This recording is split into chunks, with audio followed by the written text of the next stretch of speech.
I'm like, what do you think books do? Like, if I read Chronicles of Narnia, I'm not going into the wardrobe to see lions. Okay, but that would be cool. That would be 100% cool, and I would totally be a fan of that. But I'm like, that's not a possibility. So I'm like, you're telling me I'm reading this young adult romance with two lesbians? I'm suddenly like, guess who's gay now? Like, what? What's the disconnect here? Hi. What are you? I'm Joe Beal, the founder and CEO of Microcosm Publishing. I'm also the author of A People's Guide to Publishing, which distills what I've learned from selling millions of books over the past 28 years. I'm Ellie Blue, the Vice President of Microcosm. We started this podcast to share what we've learned with newer publishers, so you can learn from our mistakes. Or maybe you just want to learn about the publishing industry. Have you had any direct experience with book bans? No. Are you pro or anti-book ban? I am.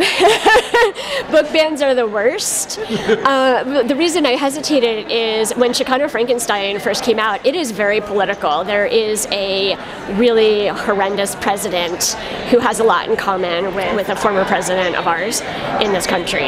And I found a right-wing YouTuber had picked up the audiobook and was playing it in his car. It was probably a truck. There were probably guns in the back of his truck. I mean, it just had that sense, and he was outraged. He was playing snippets of the audiobook on YouTube, making outraged faces about it. I'm Philomena Policro. I work for the American Booksellers Association, and I'm the point person for free expression advocacy. I spend almost all my time fighting book bans and supporting diverse literature because those predominantly are the works that have been targeted, especially books by and for BIPOC people, by and for LGBTQ plus people. Whoever You Are, a baby book on gender and love, and it was interesting. That got published maybe 2 or 3 years ago. It's a board book, and it's illustrated by a queer artist in Los Angeles.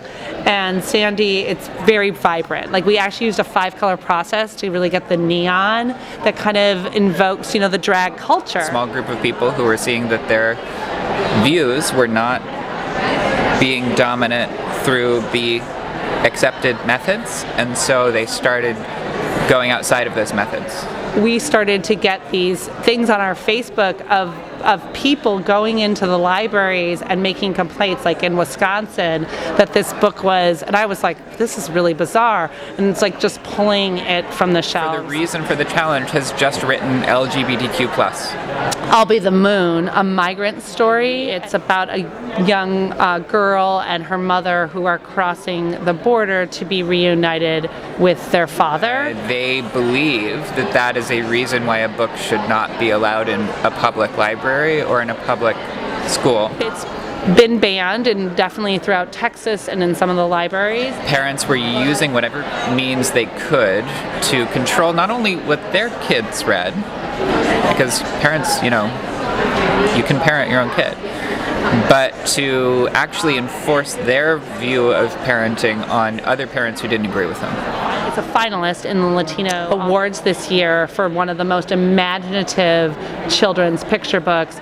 With my parents, they were very much like, as long as she's reading. And were there going to be books I read that were inappropriate? Yeah, I was reading Zane at 12 years old. But at the same time, I wasn't, because I was reading these books, I could have either discussions with my parents or discussions with adults, or I could be like, this is not appropriate for me, so I don't want to read it. I was just talking to a queer author last week who said that he used to go on, 15 to 20, maybe 25 school visits per year. YA author. In the past 5 years, that has gone down to 0. I mean, obviously book banning is something that we are really concerned about. A lot of our members, the reason that they do what they do is to put more marginalized voices out into the field. And obviously a lot of the book banning efforts recently have been focused on BIPOC authors, about topics dealing with race, topics dealing with LGBTQ issues. And so our publishers are obviously very concerned about making sure that their books are still able to reach people in the places where they're most needed. Publishers are in a really, really important position in stopping one of the things that I'm actually most worried about, which is the book ban crisis as we know it morphing into a chilling effect that is almost impossible to trace and impossible to quantify and raise awareness about, and even harder to resist. There have been a couple publishers who've said, like, oh, we're actually no longer able to attend like this library show in this state because our titles just don't fit with their requirements, which is really sad. So publishers, many of whom, by the way, independent publishers, the big five, really leaning into banned books task forces, are responding to this with leaning even more heavily into diverse content, the kind of content that tends to get banned. But that needs to keep happening even when the spotlight is off, even when it's not banned books week. You don't fit our profile anymore because we're not looking for a queer publisher, a publisher of, Black voices. Diverse literature is not something that is going to disappear because some people don't want it to exist. It's like people need to A, stop policing other people's children, but B, also be like, what is it about this book that's making you uncomfortable? Because I've read books that have made me uncomfortable, and I sit with those feelings. Like, I read The Bluest Eye by Toni Morrison, and it made me confront a lot of internal racism I still had from growing up. And, like, wasn't uncomfortable? Yeah. But, like, did I actually learn something about it? And was I able to talk to other readers and other people about it? Yeah, and I think that's the bigger conversation. Like, books are here to start conversations and to help impact ideas. And if you're not letting people do that, then you're just doing a really big discredit to yourself, to anyone you're trying to ban this book towards, but also to the publishing industry as a whole. Especially for authors who are, in mid-list authors who maybe their books are being banned, but they're not in the top 10. Or maybe their books haven't been banned directly, but they're the kinds of things that school administrators are really scared might get banned. Kids and teens are so impressionable, which in some ways, yeah, you are, because your brain hasn't fully developed. But at the same time, it's like they're very honest about what they do and do not like. Those authors are suffering, and they're not getting any kind of publicity bump from being on a top 10 most banned list. Not that that increases sales, because it doesn't.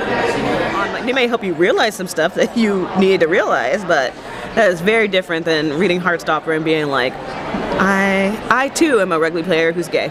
Like, in the past year, booksellers who hosted Drag Story Hour, which, if you don't know, is a really wonderful event where drag queens in the most unbelievable costumes will read really affirming kids' books to kids who are having a great time and who may also be seeing that it is possible for them to have a future. Scenario. I actually thought about what this would happen if, like, someone came up to me and was like, oh, my child read this book from your store and, like, it's not appropriate. Like, then I'm like, okay, like, that's a parenting issue. Yeah. You can talk to your child about that. But bookstores that have had Drag Story Hour events last year saw a spike in bomb threats. Some people think, like, oh my god, if my kid reads about race, then they're going to feel bad about their race. And it's like, that's A, projection. But B, I was like, maybe it will lead to conversations about things that happened in history. Over the course of the last year, according to PEN America, there were 10,000 instances of book bans, which is almost 3 times the previous year. Maybe you should turn inward and answer those questions for yourself. So, according to the American Library Association, as of 2023, it was 4,240 distinct titles that were challenged. So I just released the ABA Right to Read Handbook, Fighting Book Bans and Why It Matters. It's a short book, about 150 pages. It is a history, a kind of expanded version of what I've been talking about here. It's interviews with activists. It's pragmatic, step-by-step how-to guides about what to do when it comes to your community. Thanks for joining us once again.